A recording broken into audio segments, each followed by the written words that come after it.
Hello YouTube, welcome to my Dragon Age Origins playthrough. With all the DLC included, my previous playthrough on the same difficulty level took about 70 hours. So we're going to be here a while, but I'm going to play it through because I love it and I want to share my love of it to people who may not have played it or seen it. Going to be starting a new game. These are all the DLC campaigns of Origins because it's, you know, the game. Golems of Amgarak, I believe, is kind of like pre-game stuff. Maybe I should have started that, actually. You know what?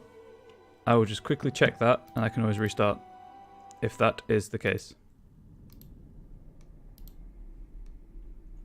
And so there's the Golden City blackened with each step you take in my hall. Marvel at perfection, for it is fleeting. You've brought sin to heaven and doom upon all the world. Canticle of Threnodides 8:13.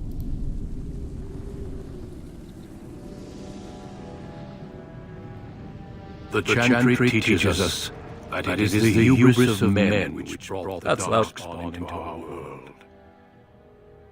The mages had sought to usurp heaven, but instead they destroyed it.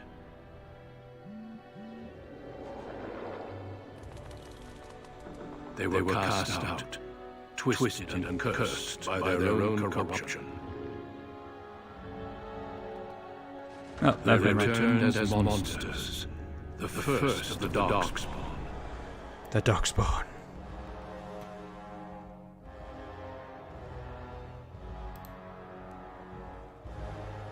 They became a blight upon the lands, unstoppable and relentless. The dwarven kingdoms were the first to fall, and from the deep roads, the darkspawn drove at us again and again, until finally we neared annihilation.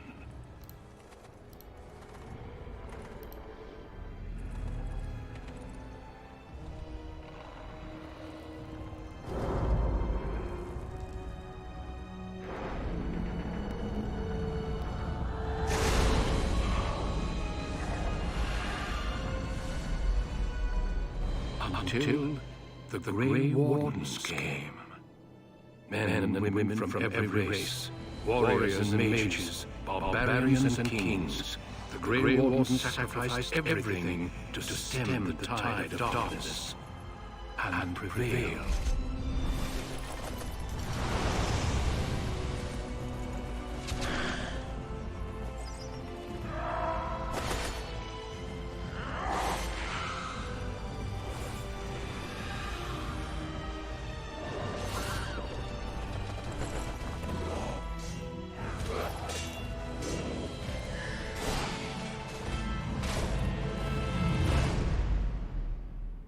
It has been 4 centuries since that victory, and we have kept our vigil.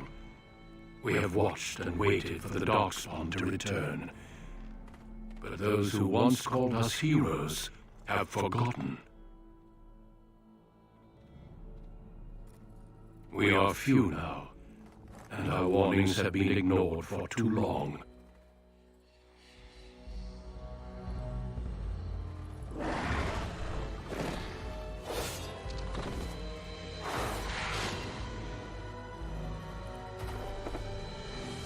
It may even be too late, for I have seen with my own eyes what lies on the horizon. Maker, help us all.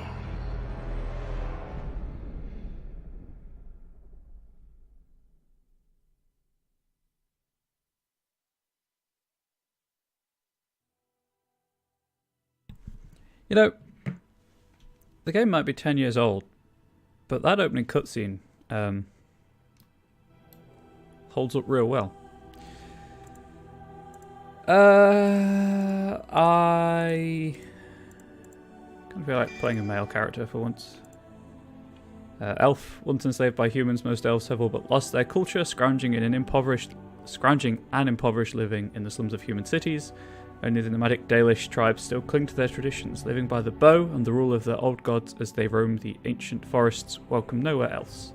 Elves can be warriors, rogues, or mages. +2 willpower, +2 magic. Dwarves can't be mages. Rigidly bound by caste and tradition, the dwarves have been waging a losing war for generations, trying to protect the last stronghold of their once vast underground empire from the Darkspawn. Dwarves are very tough and have a high resistance to all forms of magic, thus preventing them from becoming mages. That's what you get. And then humans are... humans. The most numerous yet most divided of all the races. Only 4 times have they ever united under a single cause, the last being centuries ago. Religion and the chantry play a large part in human society.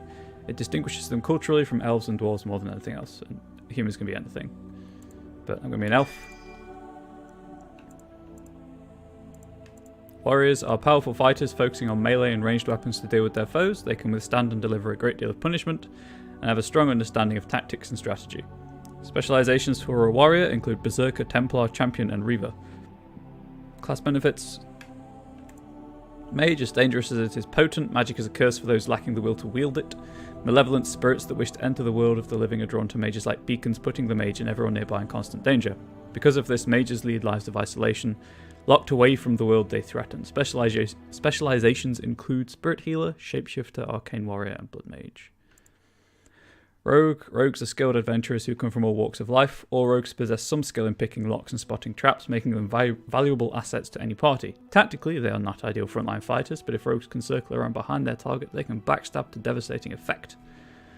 Rogue specializations range of Bard, Duelist, and Assassin. Bard, sorry. So, my first playthrough was Human Rogue.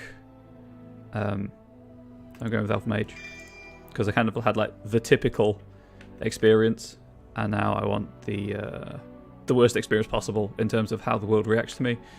I can't be an apostate, that sucks. Magi. Wielding a power as dangerous as it is potent, you know that magic is a curse for those lacking the will to control it. You anxiously await your harrowing, the one chance to prove yourself against the demons lurking without and within. Succeed or be slaughtered by the knights who ward against your kind. I wanted to be an apostate. Enter name. Where's delete? Oh, that sweet Xbox 360 bong. Oh, wait. No.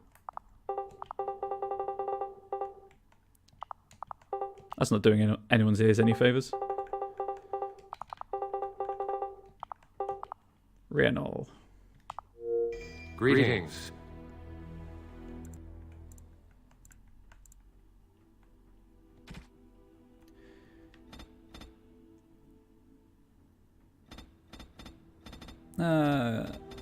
That one. I try not to spend too long on this, but I do like customizing from presets.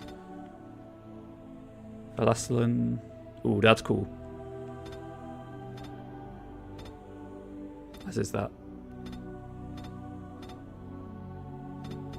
I like the bird. Yes.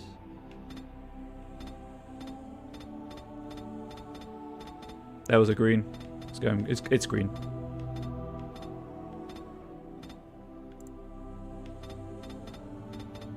Okay, that's as dark as it goes. Hair.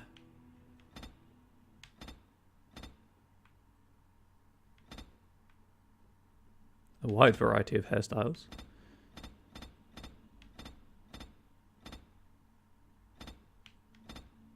I don't know why I'm being snarky. Like,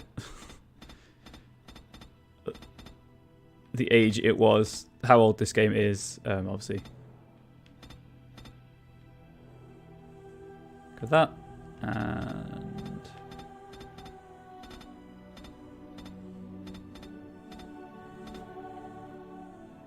that. Actually, you know what? We'll go with white. No eyebrows. All the eyebrows.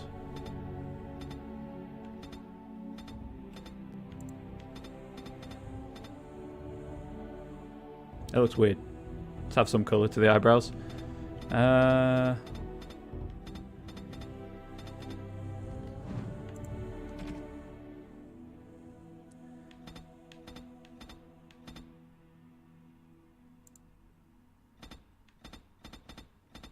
was kind of in the middle. Oh, God. Kawaii.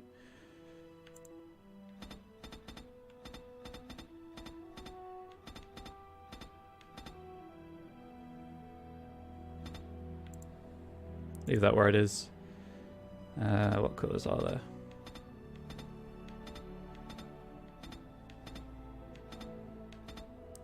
Go with white.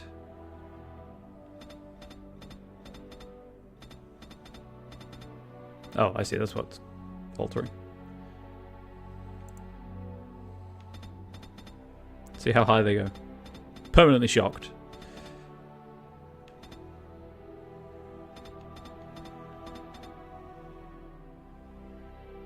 Something's gone wrong with the... Is it that one?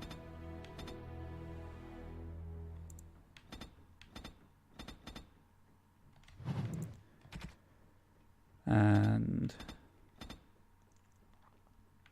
that one, and... some more those.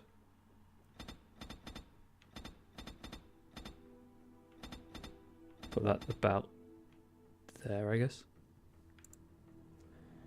Voices.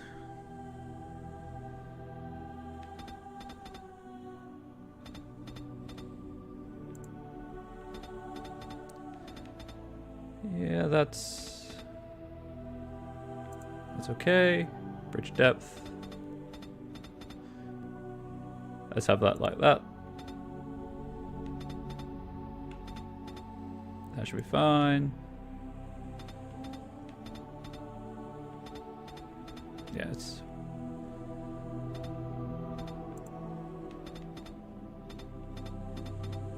Ah, that's what they mean by depth. Okay.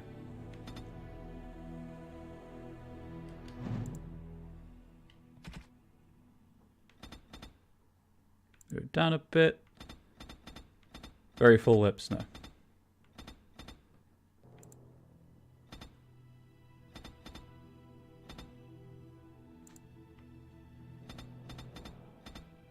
Yeah. Let's just stick it back where it came from. I do, like, obviously don't want people to be able to represent themselves, which is what my human rogue was. But the extremes you can go to, I don't know.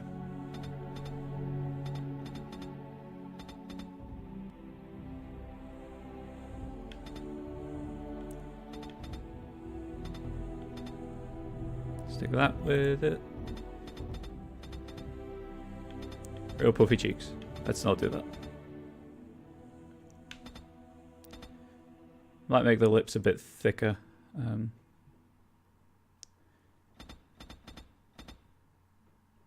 Cheekbone width.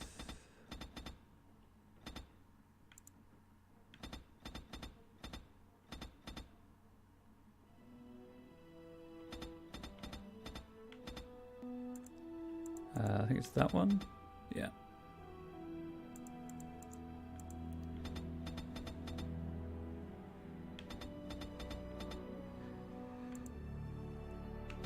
Role-playing games. Fascinating to watch for the first half hour or so. I'm not trying to make myself, so it's, you know, no big deal. I'm just trying to make something that looks okay, that isn't the preset.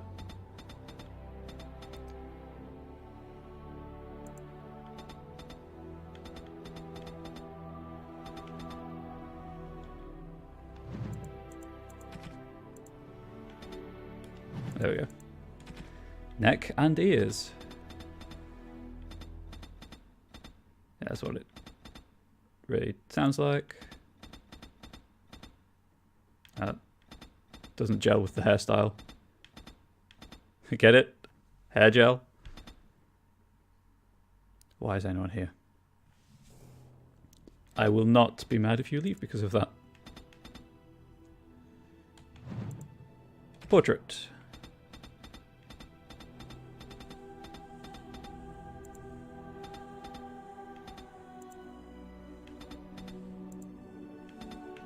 How would I move that? Just center it, please.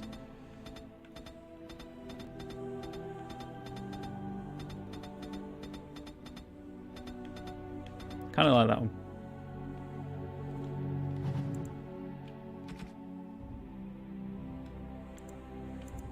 I have lost concentration. How do you do?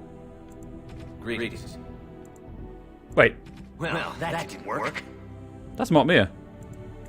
I need some other attack. Greetings. Charm, I'm sure. Greetings.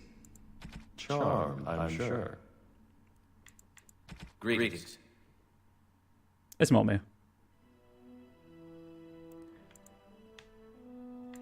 Well, that didn't work. Charm, I'm sure. Ah! There went the spell. Greetings. Not Mia. 5 points to spend. Strength measures a character's physical prowess and directly affects the damage a character does in physical combat. It also contributes to the accuracy in melee attacks. High strength is essential for warriors. Dexterity is a measure of agility, reflexes, and balance. High dexterity improves the character's chances to hit, makes the character more likely to dodge incoming blows, and contributes to damage dealt by piercing weapons like daggers or arrows. Willpower represents a character's determination and mental fortitude. With high willpower, mages can cast more spells thanks to a deeper mana pool. Or stamina if you're a warrior or a rogue. Magic is the measure of a character's natural affinity for the arcane. Obviously, it's crucial for mages, since it's how strong your spells are. Cunning determines how well a character learns and reasons. Most skills, such as herbalism or combat tactics, require a quick mind to master, and an observant eye can more easily find weaknesses in armor. And then that's health, obviously.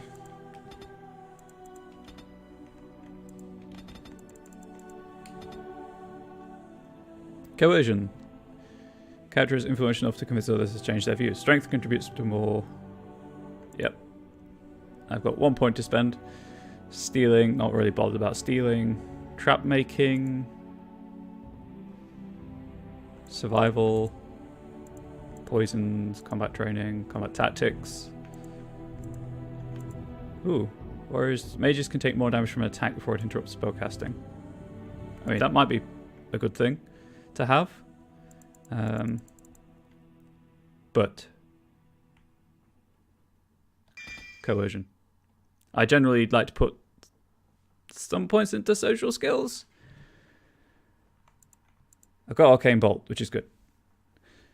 Obviously, I'm going to go with a heal.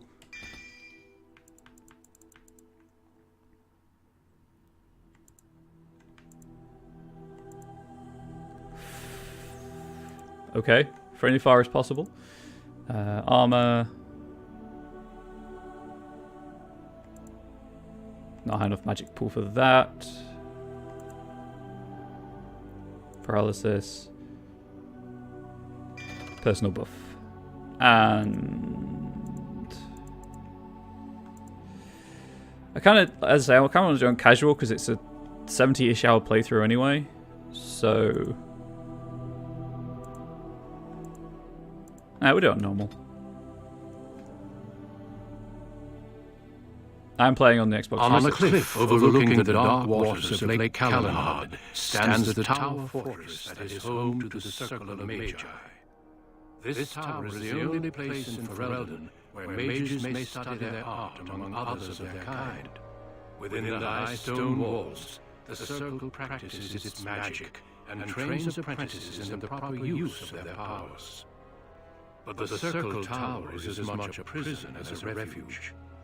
The ever-vigilant Templars of the Chantry watch over all mages, constantly alert for any sign of corruption. This gilded cage is the only world you know. Found to be sensitive to magic at a young age, you were torn from your family and grafted here as an apprentice. Now, that apprenticeship is nearly over. All that remains is the final test, the harrowing. Magic exists to serve man, and never to rule over him. Thus spoke the prophet Andraste as she cast down the Tevinter Imperium, ruled by mages who had brought the world to the edge of ruin. Your magic is a gift, but it's also a curse. For demons of the dream realm, the Fade, are drawn to you, and seek to use you as a gateway into this world. This is why the harrowing exists. The ritual sends you into the Fade, and there you will face a demon, armed with only your will. Sorry for freaking out, but I heart Cullen and his character development over the 3 games. What happens if I cannot defeat the demon? It will turn you into an abomination, and the Templars will be forced to slay you. Defeat the demon. Got it. This is Lyrium, the very essence of magic, and your gateway to the Fade. The harrowing is a secret out of necessity, child. Every mage must go through this trial by fire. As we succeeded, so shall you. Keep your wits about you. Succeed or die. Remember, the Fade is a realm of dreams. The spirits may rule it, but your own will is real. The apprentice must go through this test alone, First Enchanter. You are ready. Thank you. I know that you're perfectly ready to kill me if I fail. So.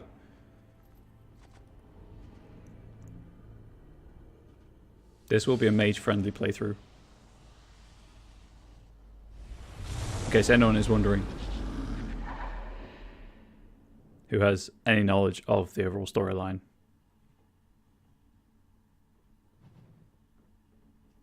Okay, right. First thing to do, turn down the speech volume. You can also change gameplay difficulty on the fly, so it's that.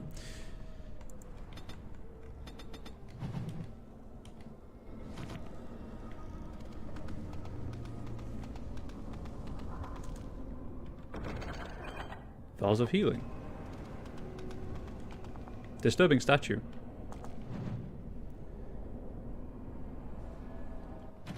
So, beyond this, I am going to be reading all of these, so if you don't appreciate that, I apologise. Beyond the Veil, Spirits and Demons. It is challenging enough for the casual observer to tell the difference between the Fade and the creatures that live within it, let alone between one type of spirit and another. In truth, there is little that distinguishes them, even for the most astute mages. Since spirits are not physical entities, and are therefore not restricted to recognisable forms, or even having a form at all, one can never tell for certain what is alive and what is merely part of the scenery. It is therefore advisable for the inexperienced researcher to greet all objects he encounters.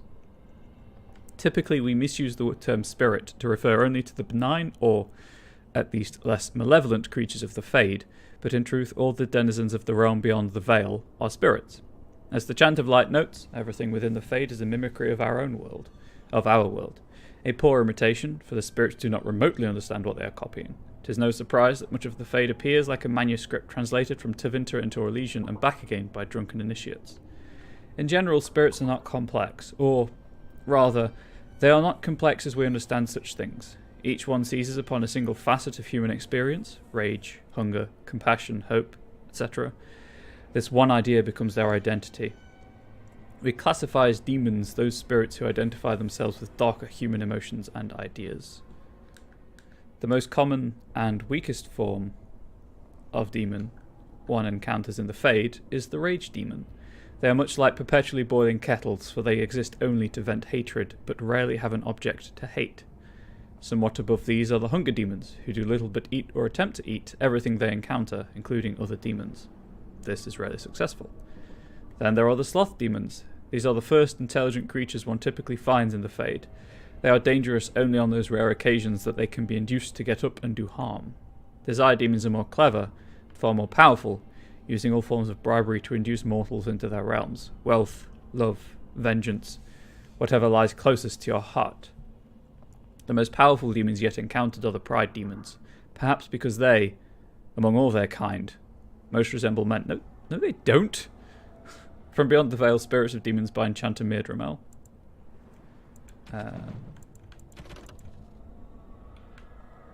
The Harrowing. Among apprentices of the Circle, nothing is regarded with more fear than the Harrowing. Little is known about this rite of passage, and that alone would be cause for dread. But it is well understood that only those apprentices who pass this trial are ever seen again. They return as full members of the Circle of Magi. Of those who fail, nothing is known. Perhaps they are sent away in disgrace. Perhaps they are killed on the spot. It's that one. Spoilers. I heard one patently ridiculous rumour among the Circle at Ravane, which claimed that failed apprentices were transformed into pigs, fattened up and served at dinner to the senior enchanters. but I could find no evidence that the Raveni Circle ate any particular quantity of pork. Right, because I'm going to be reading all of these, because I find the lore fascinating, and that's why I play role-playing games, and I hope that anyone watching this, derives similar enjoyment. This book, from In Pursuit of Knowledge, The Travels of a Chantry Scholar by Brother Jenner TV, it's going to come up a lot. So for shorthand, I'm going to call it That Book by That Guy, unless I accidentally read it. Characters: Knight Commander Gregor. Your magic is a gift, but also a curse. The Circle of Magi has trained you, and we Templars of the Chantry stand vigil to ensure that training is adequate. First Enchanter Irving. If you want to survive, you must learn the rules and realise that sometimes sacrifices are necessary. These are the credits for the DLC, and then all of that. There's the radio menu, if anyone particularly wants it.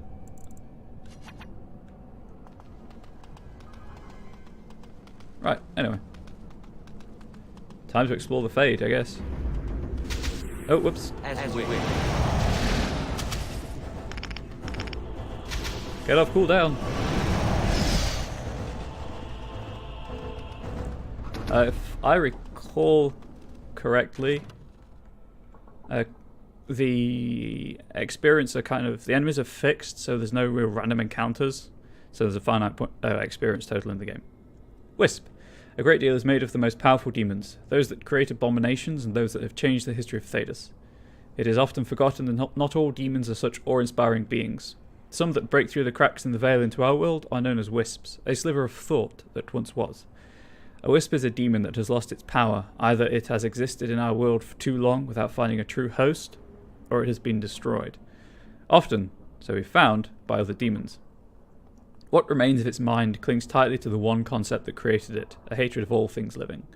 While its ability to target a living creature is limited, these wisps often mindlessly attack when encountered in the Fade.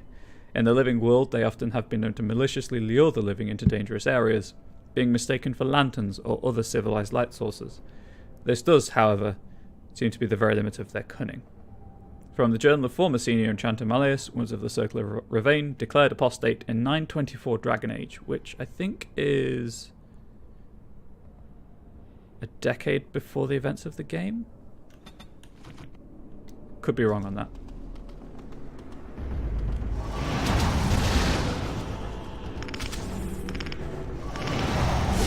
Excellent!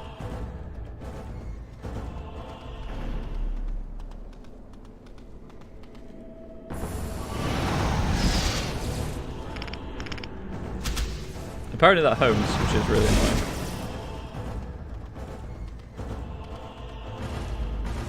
I guess the downside of me reading all the stuff out is if you don't like my voice, sorry. Someone else thrown to the wolves, as fresh and unprepared as ever. It isn't right that they do this, the Templars. Not to you, me, anyone. Is this the Fade? It's always the same, but it's not your fault. You're in the same boat I was, aren't you? Allow me to welcome you to the Fade.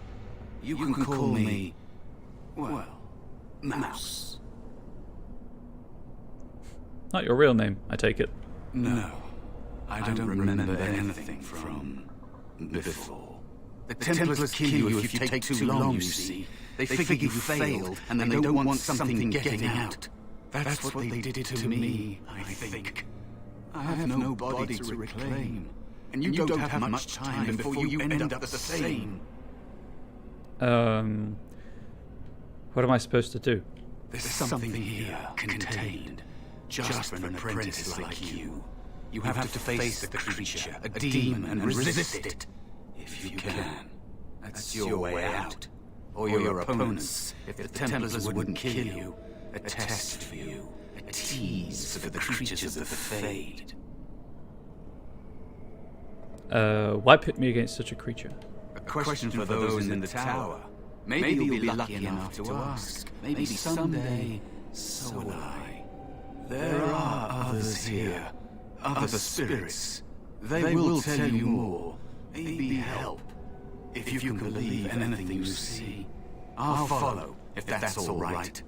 My chance was long ago, but you may have a way out. So here's a mouse again. It is dangerous to be out in the open like this. See if he's got anything else to say. Not that hiding helps much in the Fade. How have you survived here for so long? I missed my chance, so I became small, unnoticeable. I hide from the bigger things, learn from the smaller things. There are places you can hide where the shadows go on forever. You stay there long enough, and the shadows begin to creep inside of you. I don't know how long it's been. Forever, maybe. Poor guy. The Templars simply killed you? That is what happens to the physical bodies of apprentices who fail. They kill every mage if they could. All the Templars see in magic is danger. And they don't just use the harrowing. If you learn a little too much, they'll label you a blood mage and kill you on sight. True mages like you know that the power you hold is a gateway to greater things. A potential they can never hope to contain. Isn't there also the option of the Right of Tranquility? Be turned into an emotionless freak? That is what it is, you know. To never dream, never feel. Even demons abhor them. But I suppose that is the trade-off. They can't be possessed, as if that is worse than losing yourself. You don't want to lose yourself here. Being nothing would be easier than this. Do you want to die? I think you should finish your harrowing. The dangerous spirit is not far. Don't go near it unless you're ready to fight. That's... Of course. It is dangerous to be out in the open like this. Not that hiding helps much in the Fade. Is there no way I can help you get out of here? Out of here? Out of the Fade? I don't know. I don't have a body waiting for me. It's not something I try to think about. Stay here too long and it's like being adrift. Pieces of you float away until you're not even a memory. Would you prefer to die? I don't know. Maybe what comes next is worse. I don't want to talk about. It is dangerous to be out in the open like this. Why make us face a Not that spirit hiding or helps demon much in for the harrowing? Fade. Because they're sadistic bastards, that's why. And Okay. I'm not talking about demons. Leading with a strong opinion? Everyone must face the harrowing because there's a small chance a mage might become possessed and become an abomination. Thrown to the mercy of a demon when you're at your weakest. For the safety of all. Mages can't be the only ones at risk of possession. They aren't, but power attracts attention. Maybe it's entering the Fade awake. Not a gentle process. I don't really know. Magic is evil, and therefore, so are you. They'll never change. The Circle is a prison.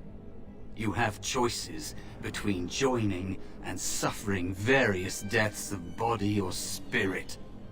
Remember that. Still a valid choice. Tell me more about the creature I must face. There are many creatures in the Fade. Some all fire and rage. Some less so. Have you seen anyone defeat a demon before? I don't remember. It's been a long time since I saw anyone else. I think there were others like you before, but when? I don't think everyone who takes the harrowing comes here, to this place in the Fade. Or maybe they do, and I've forgotten. How does one resist being possessed? You fight it, I think. You kill it. Think of it this way. Everything here is a matter of will, right? I'm not really a mouse, just like you're not really standing there in that body. You fight the creature. You're resisting it. If it wins, it defeats you and possesses you. Combat is a battle of wills, so will itself as combat? I guess the reverse is also potentially true. That's a very complicated thing to consider. I'd stick with killing it. But we deal with complicated things all the time. Where do I find the demon? We already passed the place where I saw it last. It will probably come back there later. If it doesn't find you first. Thanks, Mouse. I'm ready if you are. You believe you had something about the Fade as well? It is dangerous to be out in the open like this. Not that hiding helps much in the Fade. What do you know about the Fade?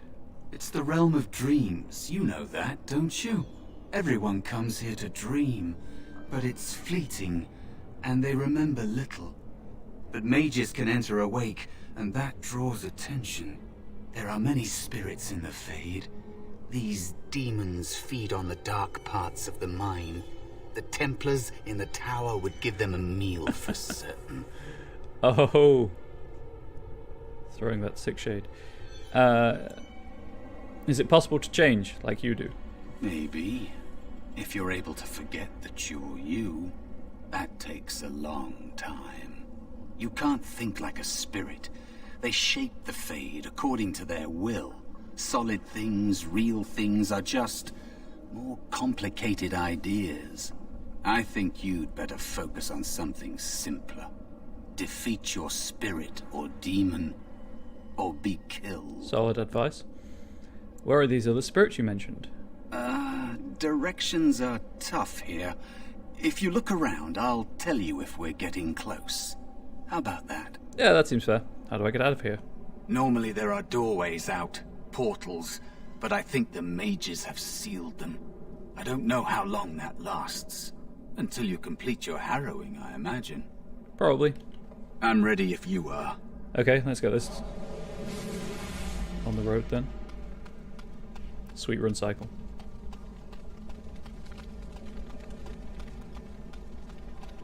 That is where the test was. Anywhere. Codex.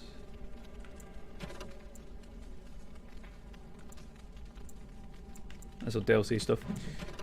The harrowing you face your harrowing, the rite of passage that marks your transition from apprentice to mage. You have been thrown into the Fade to fend off the demons that see you as a gateway into the world. Prove that these demons have no hold over you and that you're fit to wear the mantle of Circle Mage.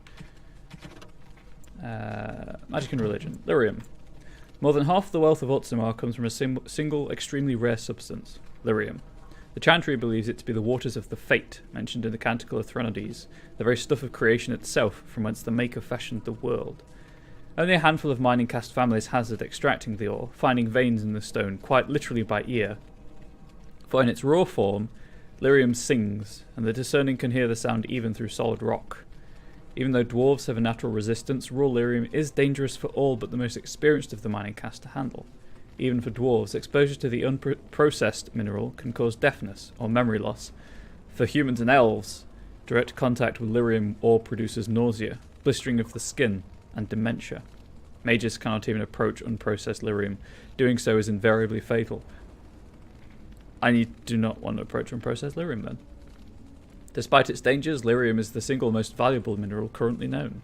In the Tevinter Imperium, it has been known to command a higher price than a diamond. The dwarves sell very little of the processed mineral to the surface, giving the greater portion of what they mine to their own smiths, who use it in the forging of all truly superior dwarven weapons and armour.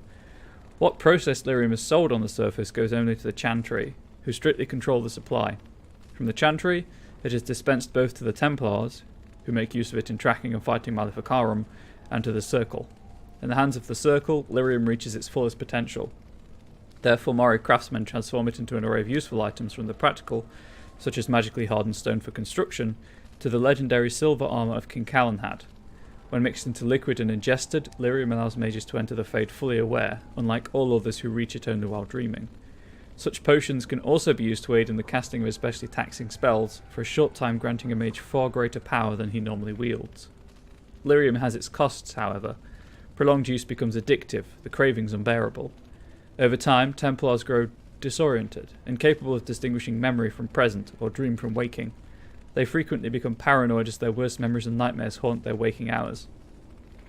Mages have additionally been known to suffer physical mutation. The Magister Lords of the Tevinter Imperium were widely reputed to have been so affected by their years of lyrium use that they could not be recognised by their own kin, not even as creatures that had once been human. From that book by that guy. Clear out Manifests there. Well, it's not there right now, so I'm going to leave.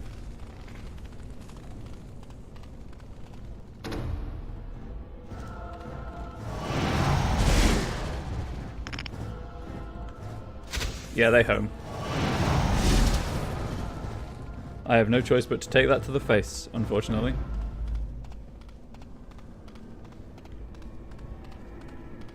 I see that objective marker.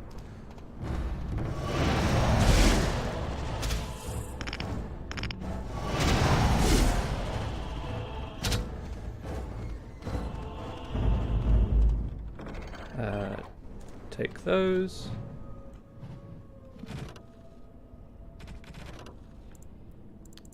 The Black City. No traveller to the Fade can fail to spot the Black City. It is one of the few constants in that ever-changing place. No matter where one might be, the city is visible. Always far off, for it seems that the only rule of geography in the Fade is that all points are equidistant from the Black City.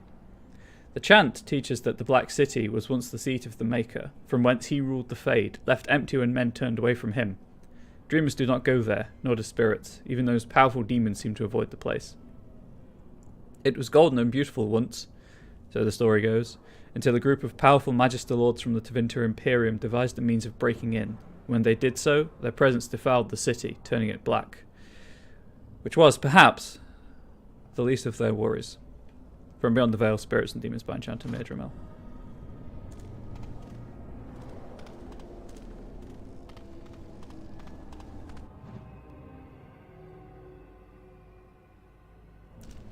Okay. Yes, there's a map. Oh, well, that's the demon. I'm going to go this way.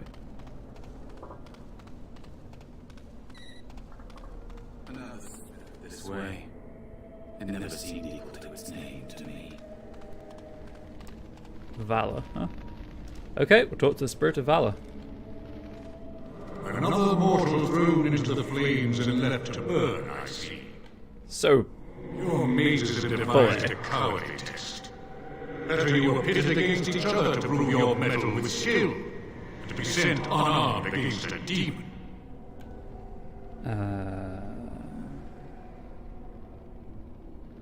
You know why I'm here? You are not the first sent here for such testing, nor shall you be the last, I suspect. That you remain means you have not yet defeated your hunter.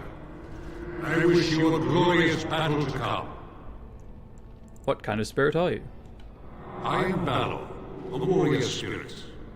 I hold my weapons in search of the perfect expression of combat. What else do you know about the harrowing? Is that what your test is called? I know little of your mortal ways. Just happens to look like a Templar. I do know that a demon has been called, and told that a meal awaits. It will not, cannot leave, until one of you is dead. Did you create all of these weapons? They are brought into being by my will.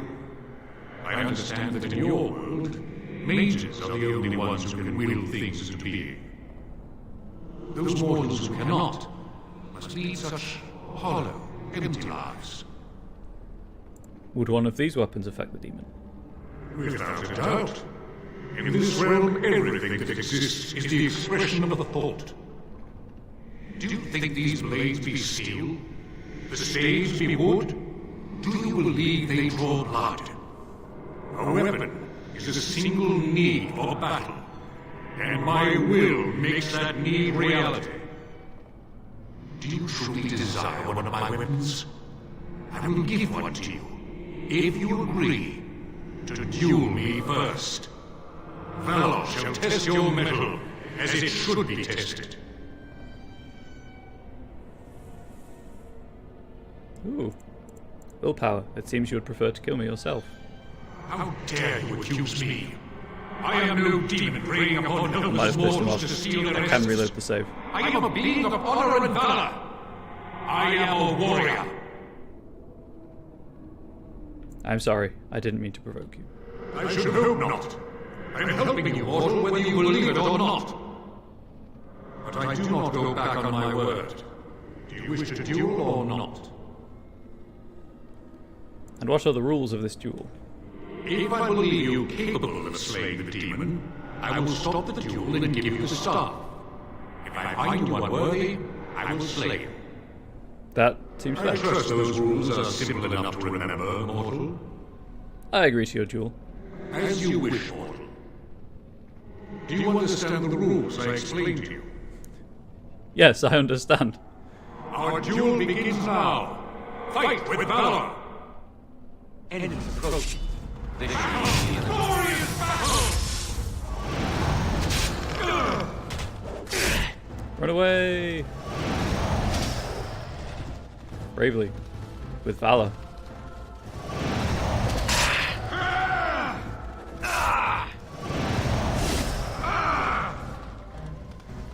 Off cooldown and victory. Enough. Your strength is sufficient to the task. The staff is yours. Of course it is. Attack. Will it stay with me when I leave the Fade? I suspect not. Thank you. May you find glory in all your achievements, mortal.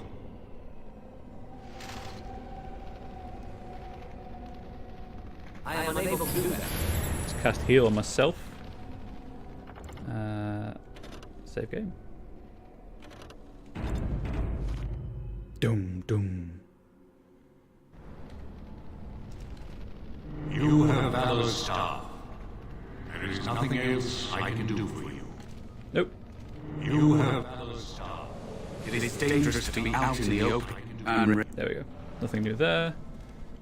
Don't think there's anything new here. Oh yeah, you can read the conversation histories as well if you really want to, but stat tracking, it's all DLC. There we go. A sword I can't use. And a bow I can't use. Never mind. This staff seems eerily familiar. But it's already equipped, so. About halfway to level 2. Nice, nice.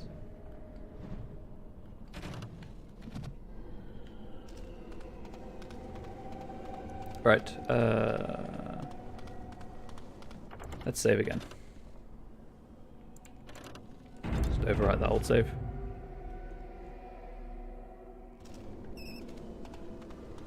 I think the spell wisp limits my maximum possible mana. Let's make this quick, shall we? You've never had a chance. Wolf. It is rather unfair, the reputation that the wolf possesses in Ferelden. For a people that so clearly adore their hounds, Ferelden simultaneously harbour a distrust of wolves that borders on the unreasonable. Unreasonable, that is, if one were not familiar with the ancient legends regarding werewolves. There was a time in Ferelden's past when demons inhabited the bodies of wolves in great numbers, causing the wars against werewolves and spreading great fear and panic. The werewolves were slain, but even today the noble wolf is still looked upon with distrust. From Legends of Ferelden by Mother Alis of Denerim, 910 Dragon.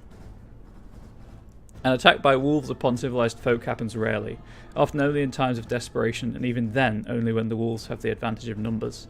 This can change during a blight. When darkspawn rise onto the surface, their presence dramatically alters the savage nature of normal beasts.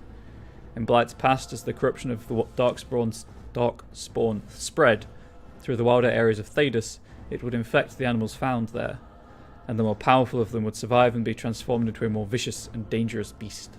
A blight wolf is one such example, mad with the pain of its infection, and only through the overriding command of the darkspawn does it still retain some semblance of its pack instincts.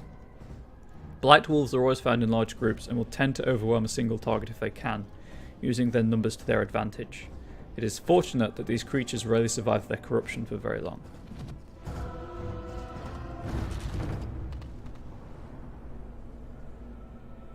Guess just wait for things to reach. There we go. That makes an interesting pet.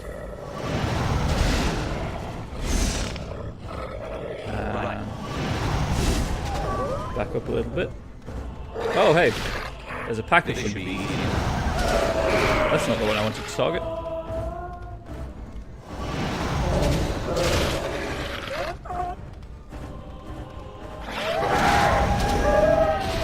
Right, I think I need to get Fire Blast. So I've got some sort of AoE ability.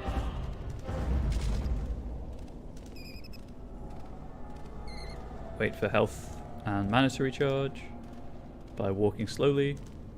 Yeah, if you see the top left, my mana bar has a glowing portion. The spell wisp just limits how much mana I can have while boosting my spell damage. For anyone who's unfamiliar with the game. There is another spirit here. Not the one hunting you, but still.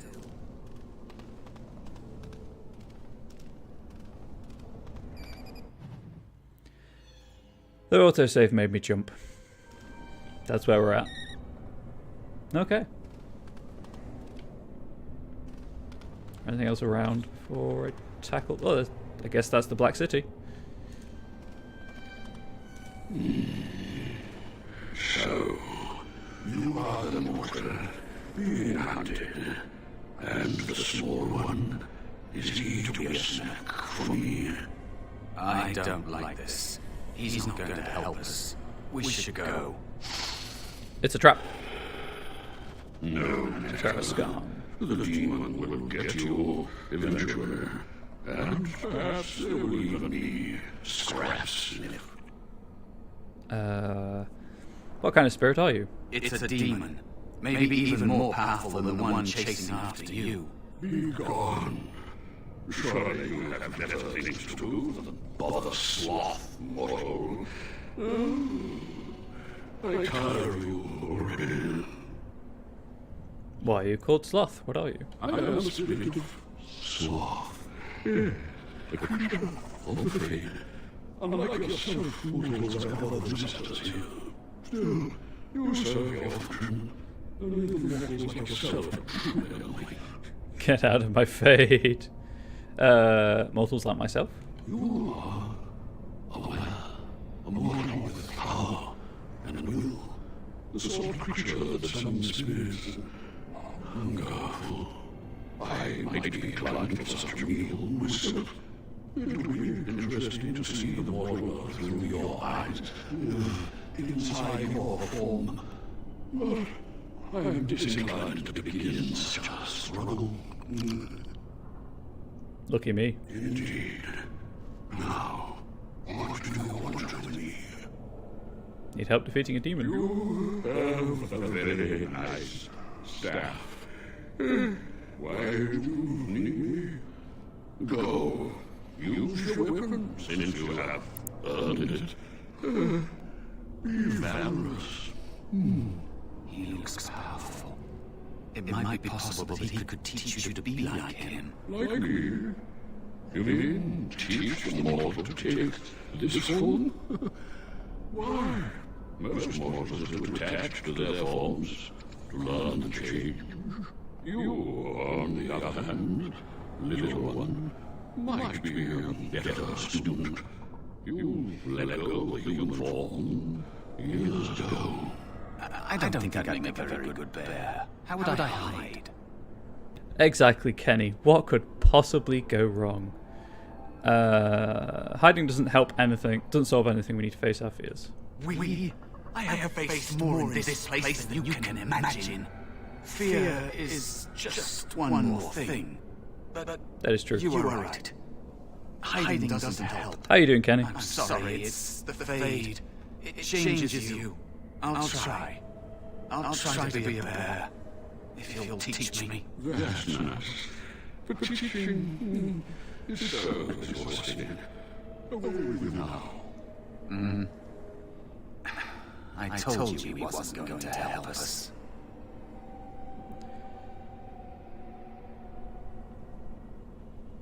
Well, I'm happy you're at least regular. Obviously, it could be worse. As wants to learn, teach him. You wish to learn my form, little one? Then I have a challenge for your friend. Answer 3 riddles correctly, and I will teach you. Fail, and I will devour your youth. The decision is yours. You know, that seems fair to me. That seems fair.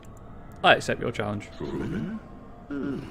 This gets more and more promising. My first riddle is this.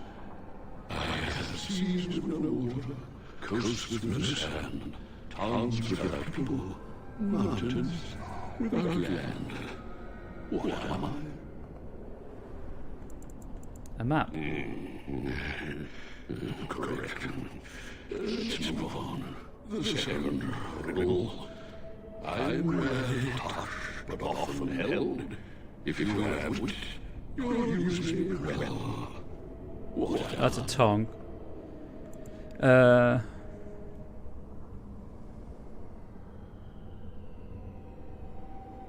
Oh, that sounds like a really cool concept. Yes, your witty tongue.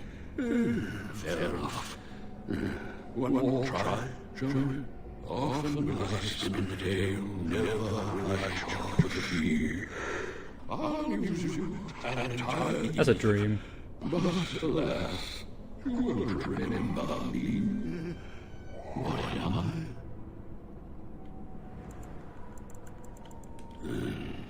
You are correct. Rather, appropriate thing. Why are both these spirits so proper? And using distraction. So, I shall teach you my form. Now, listen carefully. Like this?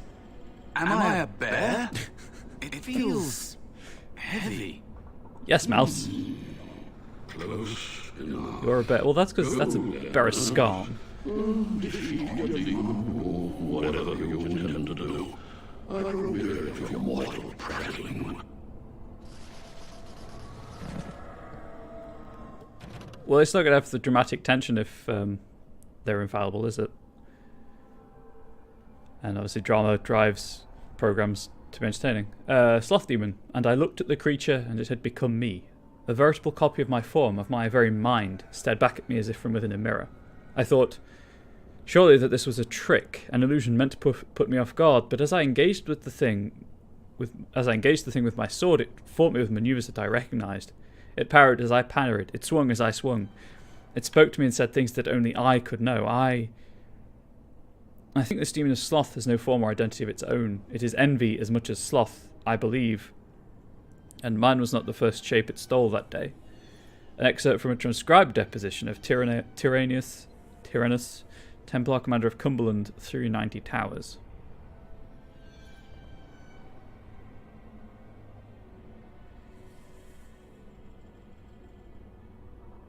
Oh, that sounds like me playing any game. But that just sounds like a really cool idea. The most difficult assumptions for some who study demons to overcome is the notion that a sloth demon is, and of itself, slothful. If that were so, it seems highly unlikely that any such demons would cross the veil into our own world, or once here would fight to possess any creature with a will of its own, and we know both these things to not be the case. Certainly, some demons are lazy and complacent, but who knows? Perhaps these creatures even cultivate such a reputation. The truth is that demons of sloth are named so because this is the portion of the human psyche that they feed upon. Doubt, apathy, entropy. They seek to spread these things. The sloth demon hides in its forms, a master of shapes and disguises, always in the last place you look, and from its hiding place, it spreads its influence. A community afflicted by demon of sloth could soon become a dilapidated pit where injustices are allowed to pass without comment, and none of the residents could be aware that such a change has even taken place. The sloth demon weakens, tires, tears at the edges of consciousness, and would much rather render its victim helpless than engage in a true conflict. Such creatures are best faced only with a great deal of will, and only with an eye to piercing their many disguises.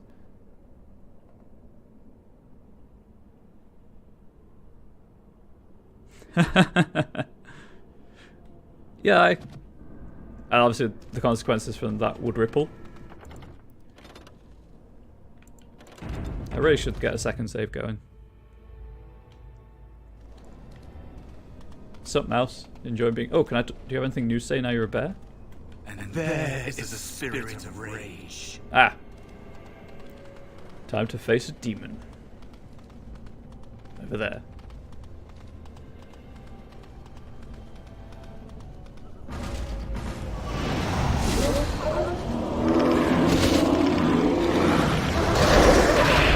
Oh, get F.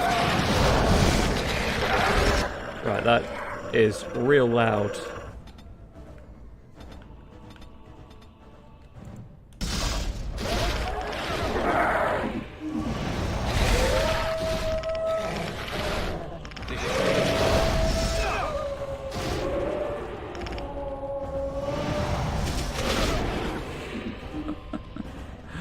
Wow. Let's wait for healing to happen. And also to get my mana back.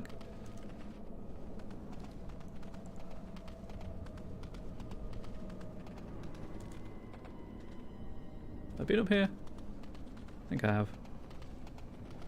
Yes, because that was the healing bars.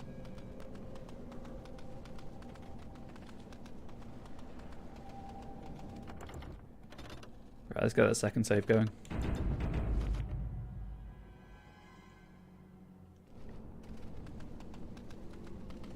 So, is it kind of roughly equal time spent in both time periods then, so you get a good understanding of how the games work, of how the show works? I've never felt this way before. It's strange. That's because you're a bear, dude. Tell me more about the creature I must face. There are many Hang on, no. creatures. I'm ready. Okay, I guess that was just a last time to ask questions if you want to. There he is. Demon. And so it comes to me at last. Soon I shall see the land of the living with your eyes, creature. You shall be mine, body and soul. I'm going to have to say a hard no to that one. It's 2 against 1. You really want to fight us both? Have you not told Curse me all is of sudden Wade's and inevitable betrayal. We don't have an arrangement. Not anymore. And after all those wonderful meals we shared, now suddenly the mouse has changed the rules. I'm not a mouse now. And soon I won't have to hide. I don't need to bargain with you. We shall see.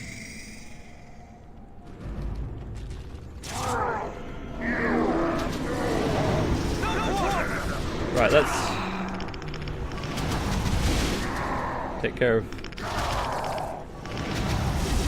No! Not the... demon. Heal self.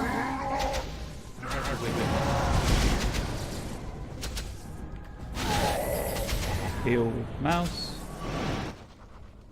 You did it. Well, actually, you killed it, Actually but... did it. When you came, I hoped that maybe you might be able to, but I never really thought any of you were worthy. Oh,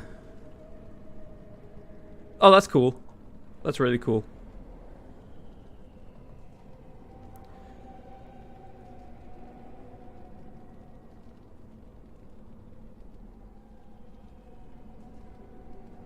Though it definitely does not mean it'll be happy. The ones you betrayed before me, what were their names? What? They were not as promising as you. It was a long time ago. I don't remember their names. I don't even remember my own name. It's the Fade, and the Templars killing me, like they tried with you. So what is it you think you can get from me? You defeated a demon. You completed your test. With time, you will be a master enchanter with no equal. And maybe there's hope in that for someone as small and as forgotten as me. If you want to help, there may be a way for me to leave here, to get a foothold outside. You just need to want to let me in. I'm starting to think the other demons wasn't my test. What? What do you... Of course it was! What else is here that could harm an apprentice of your potential? You are a smart one. Simple killing's the warrior's job. The real dangers of the Fade are preconceptions, Cool. careless trust, pride. Oh god, it's Pride Demon. Who saw that coming? Bad touch. Bad touch. Keep your wits about you, Mage. True tests never end. I do not like Pride Demons.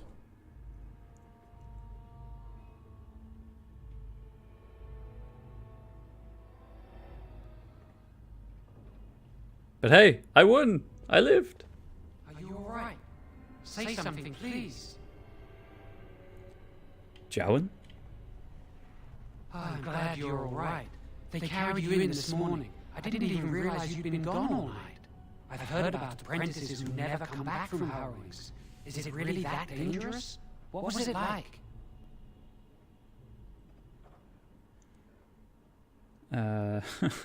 It was harrowing. Is that why they don't tell us what it's about? I know I'm not supposed to know, but we're friends. Just a little hint and I'll stop asking, I promise. Patience. You'll go through it soon enough. And now you get to move to the nice mage's quarters upstairs. I'm stuck here and I don't know when they'll call me for my harrowing. They'll summon you to the test when you're ready. I've been here longer than you have. Sometimes I think they just don't want to test me. What are you talking about? The tranquil never go through a harrowing. You do the harrowing, the rite of tranquility, or you die. That's what happens.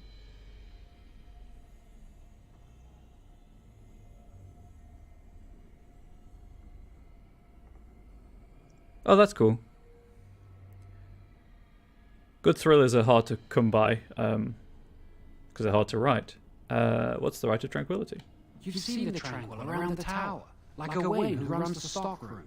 He's so cold. No, not even cold. There's just nothing in him. It's like he's dead but still walking. His voice, his eyes are lifeless. I think you're reading too much into it. I shouldn't waste your time with this. I was supposed to tell you to see Irving as soon as you woke up. What for? He didn't tell me.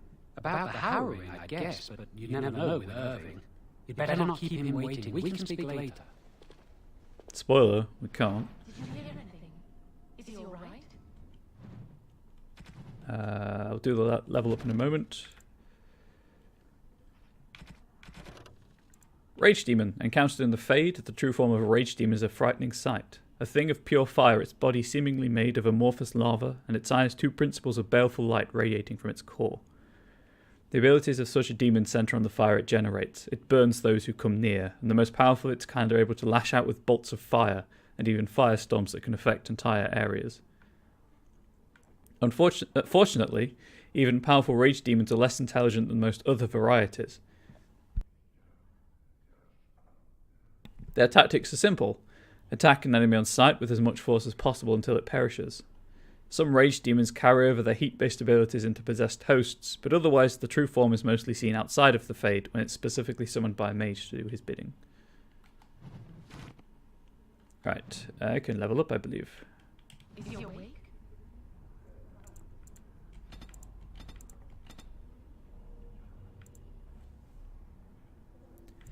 Right, I feel like having that would be real useful.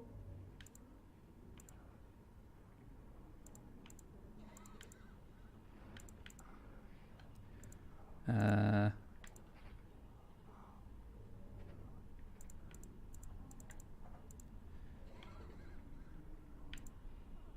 I'm just reading these so that I don't,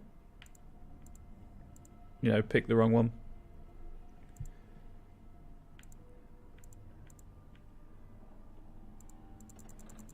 Yeah, we'll go with an AoE.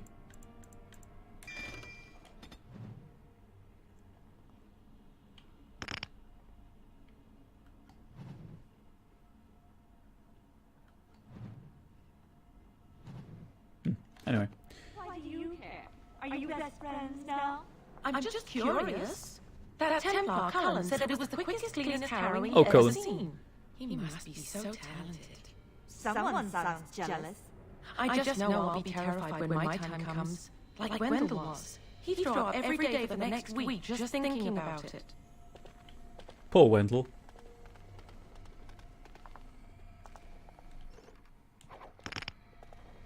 I wonder when I'll get to go for my harrowing. Prove it's nice.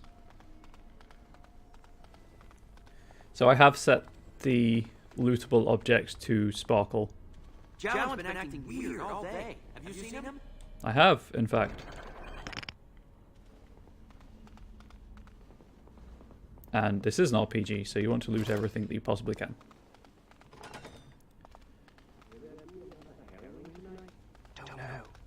Gregor hasn't said anything yet. And shh, we're on duty. I am unable to do that. Someone's always watching. I swear it's like the walls have eyes. Or it could be the apprentice just standing right in front of you. Just a thought. Yeah, so you always loot everything because you can sell for money what you don't want. I really hate how the Templars are always staring at us. Why would anyone do something so stupid? That's a death sentence. And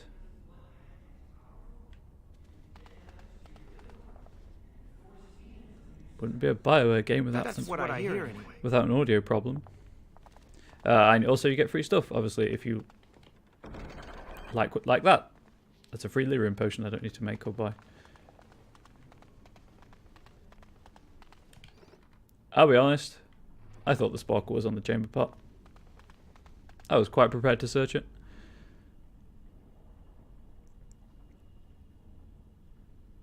That also sounds really cool. The problem that we have is that we don't have a TV license.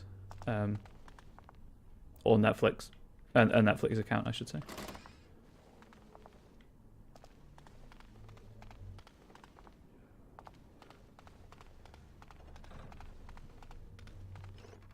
But we're slowly working our way through the interesting sounding stuff on Prime Video. So, I guess I can go to the basement.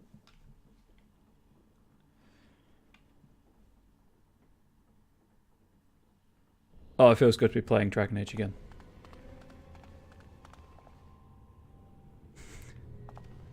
I am unable to do that.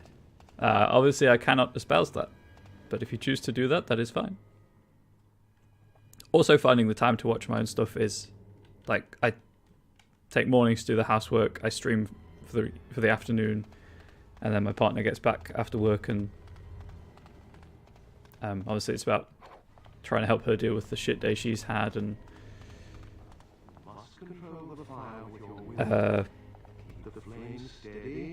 we do stuff in the evening. That's what causes most of the injuries. But steady, it reacts to your emotions. If you panic, I'm just gonna watch this happen. No, breathe. Sorry. You know, in my experience, flint and tinder works just as well. Maybe we should start with that. We're all really happy for you. Thank you. Congratulations on your harrowing. Yes, time is always a problem at the minute. It gets easier as the years go by, doesn't it? I'm still trying to find a routine in my day that I could fit around all this. Like streaming and housework and just running my website. The Fade. The study of the Fade is as old as humankind. For so long as men have dreamed, we have walked its twisting paths, sometimes catching a glimpse of the city at its heart. Always as close as our own thoughts, but impossibly separated from our world. The Tevinter Imperium once spent vast fortunes of gold, lyrium, and human slaves in an effort to map the terrain of the Fade, an ultimately futile endeavour. Although portions of it belong to powerful spirits, all of the Fade is in constant flux. The Imperium succeeded in finding the disparate and ever-shifting realms of a dozen demon lords, as well as cataloguing a few hundred types of spirits before they were forced to abandon the project. The relationship of dreamers to the Fade is complex. Even when entering the Fade through the use of lyrium, mortals are not able to control or affect it. The spirits who dwell there, however, can. And as the Chantry teaches us, the great flaw of the spirits is that they have neither imagination nor ambition. It's like me. They create what they see through their sleeping visitors, building elaborate copies of our cities, people, and events which, like the reflections in the mirror, ultimately lack context or life of their own. Even the most powerful demons merely plagiarize the worst thoughts and fears of mortals, and build their realms with no other ambition than to taste life. From Tranquility and the Role of the Fade in Human Culture by First Enchanter Josephus. Very good. And what do you think that means? Can anyone tell me? Only boys can do magic. Hey! No, that's not what it means. It means that magic should be used to help people, but we can't use our magic to force people to do what we want. That kid gets it. Right. We should not use the gift the Maker has given us. I should really equip the stuff I've looted. So this is just stuff to sell. You'll see at the bottom it says 13 of 70. That's a weight limit or an item limit.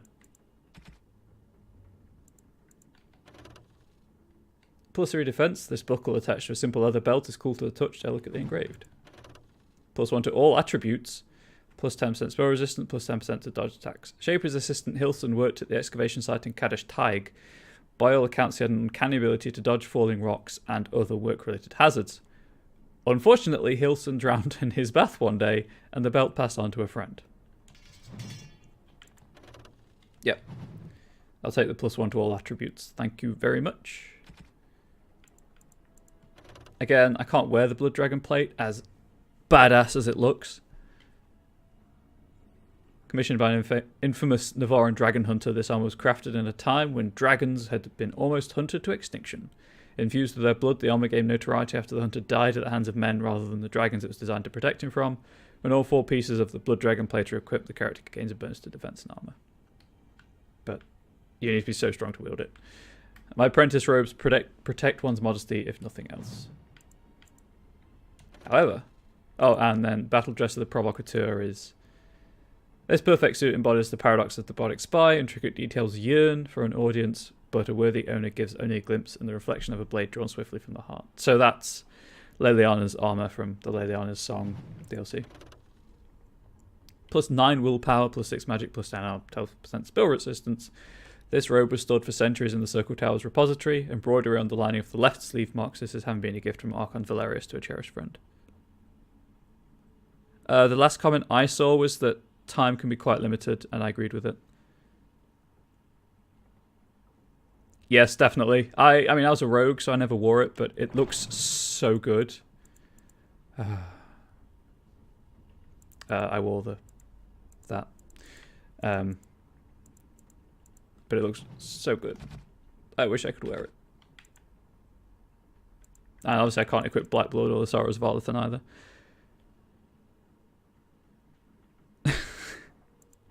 You've just summed up magic in Thedas, Kenny. I assume it's better. I didn't check. Many of these ancient staves remain from the days when the Tevinter Imperium still ruled much of Ferelden. Infused with lyrium, it serves as a channel for a mage's power, able to fire bolts of energy in combat. Also, I assume it was better than being unequipped, so yeah. Moving on. But yes, it is crazy, but it is how the Chantry allows them to live. It's that or die, so.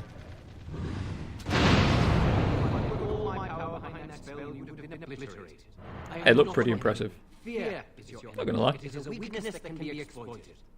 Should you face a demon with your will wavering so, it would consume you. Is that what you want? No? Then stand firm and know you can resist whatever I throw at you. Again.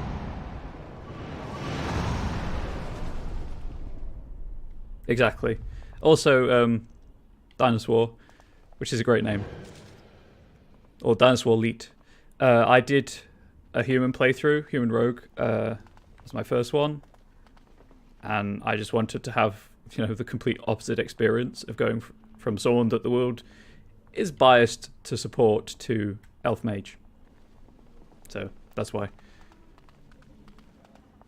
Someone else will gain the benefit, probably Alistair, of the Blood Dragon armor. Or Sten, if he can wear it. I can't wait to come back here when it's trashed.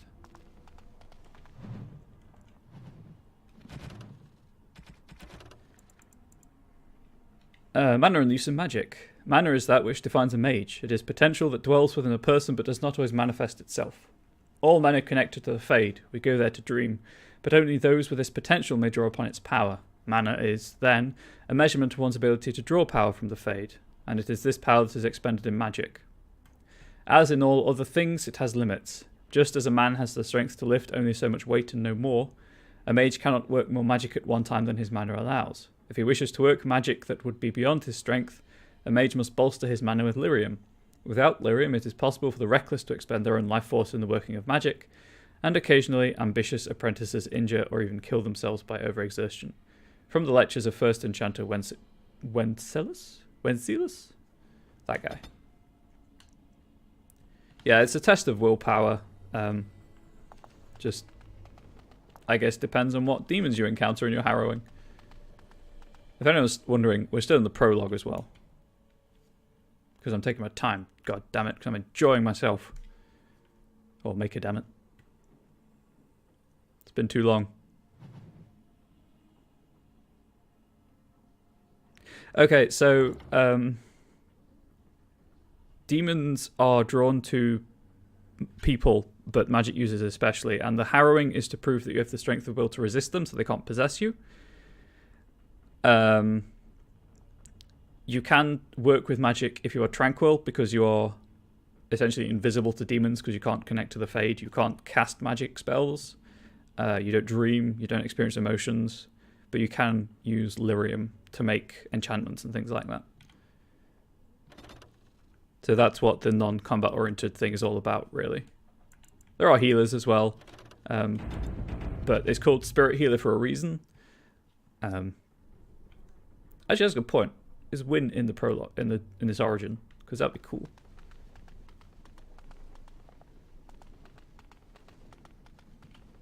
Welcome to the Circle Stock Good day, Nero. Magical items. My name is Owain. How may I assist you? So Owain's a tranquil. He has undergone the rite of tranquility. Yes, I love Win so much. She was like, as soon as I encountered her in my other playthrough, she was a firm member of the party. Also, because she's a healer. What is Stockroom? Are you really a tranquil mage? I voluntarily submitted to the rite of tranquility. I was unwilling to undergo the harrowing. I find this state agreeable. It's going slowly, Nero, because I'm taking my time to play the game and read all the codex entries and stuff. But it's going regular. That's how this chat. That's how this chat do. It goes regular. What is it like not having emotions? I see the world with clarity. I remember the days when my mind was filled with inconvenient and seething emotions. Now things are simple. What was becoming tranquil like? It is difficult to describe. I would perhaps compare it to being plunged into a pool of ice-cold water. What happened during the rite of tranquility? I was ordered to never speak of it. I cannot go against the Circle's wishes. Yes, exactly. That's the best way to describe Win. It made me sad that they killed her in a book set between the two games, between the first two games. And now you're no longer a person. My body is similar in form to yours, possessing an equal number of limbs, appendages, and internal organs. I perform the same physical functions. My mind is capable of higher thought processes. Am I to be denied personhood because I do not feel as you do? It is a very judgmental dialogue option, that one. A person is more than just physical. But a person has emotions, you don't. People feel things to different degrees. This is a really judgy conversation. One may be more empathetic than the next. Some are quick to anger, while others are not.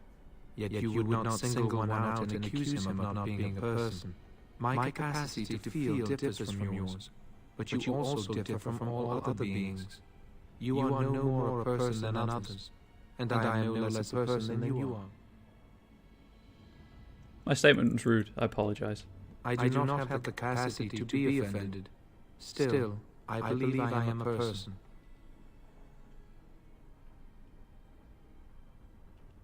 Yeah. They also just...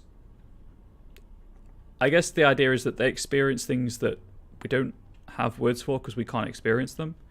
Very well. Because obviously he experiences identity and whatnot. Welcome to the Circle Stockroom of Magical Items. My name is Owain. How may I assist you? What is the stockroom for? The stockroom stores components used in magical and alchemical experiments. Do you require something? Very well. Goodbye. I don't hear an echo. It might be my setup. I don't know what I can do about it if it is. Welcome to the Circle Stockroom of Magical Items. My name is Owain. How may I assist you? No, I don't hear an echo other than like the audio effects for the room that he's in.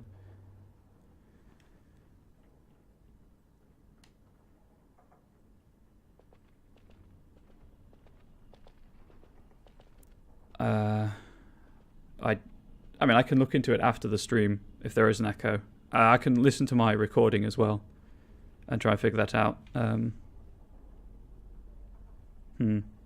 Sorry about that. Obviously, I don't hear that. If you can put up with it for another hour and a half, I'd be grateful. But if it gets annoying, obviously feel free to go.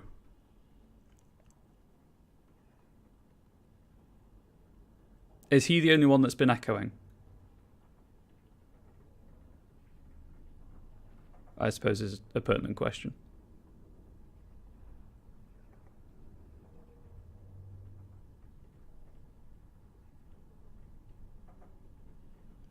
Okay, I'll try and trigger another conversation with someone else. What can I buy here? The stockroom is not a shop.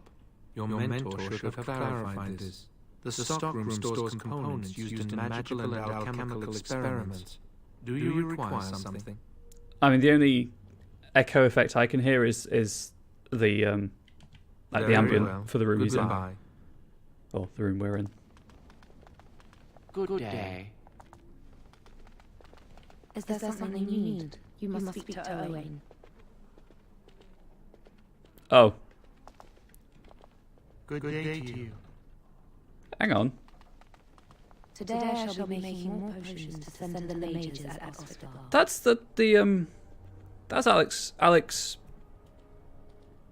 Wilton, I think. She voices Sam Traynor in Mass Effect 3 and the female Inquisitor in Inquisition. Pretty sure of it. Today I shall be making more potions. Yep, pretty sure of it.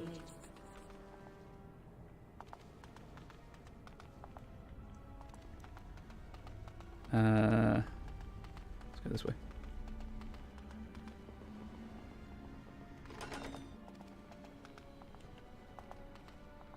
I'd avoid Leora if I were you. She's been rather testy lately. Does he have an echo?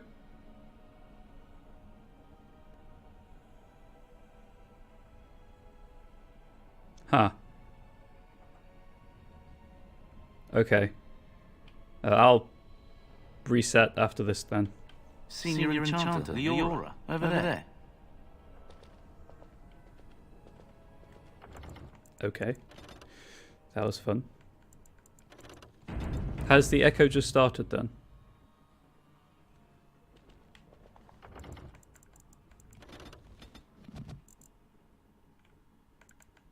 I don't... Was it just the voices that were echoing, or the music as well?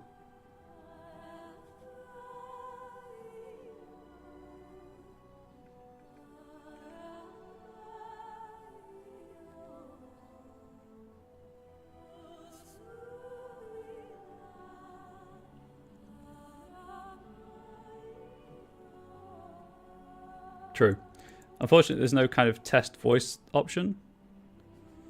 Yeah, Death hosts my channel pretty much every time I'm live. Okay. Let's see if the problem's the Xbox. Otherwise, I'll just, I guess, unplug the capture card and plug it back in.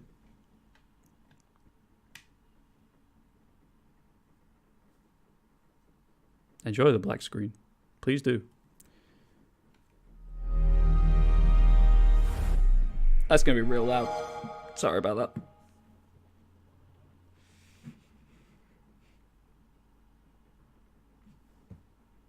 The capture card's not especially hot, although I'll see that. Yeah, my name's Ryan. Get over it. Pull it Nige now. I guess there's no hiding it. Yeah.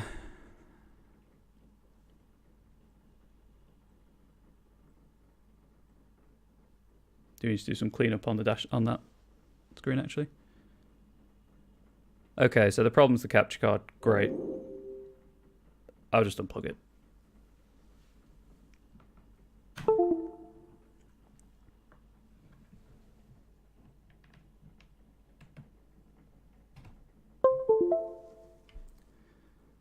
See if that's worked.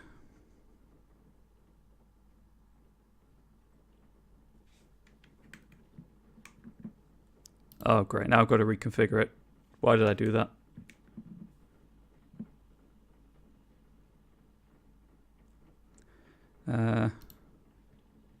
Yeah, Borderlands, I played it on the PC solo, because every time I played it co-op, it kind of sucked. Now I've got no sound. Why do I have no sound?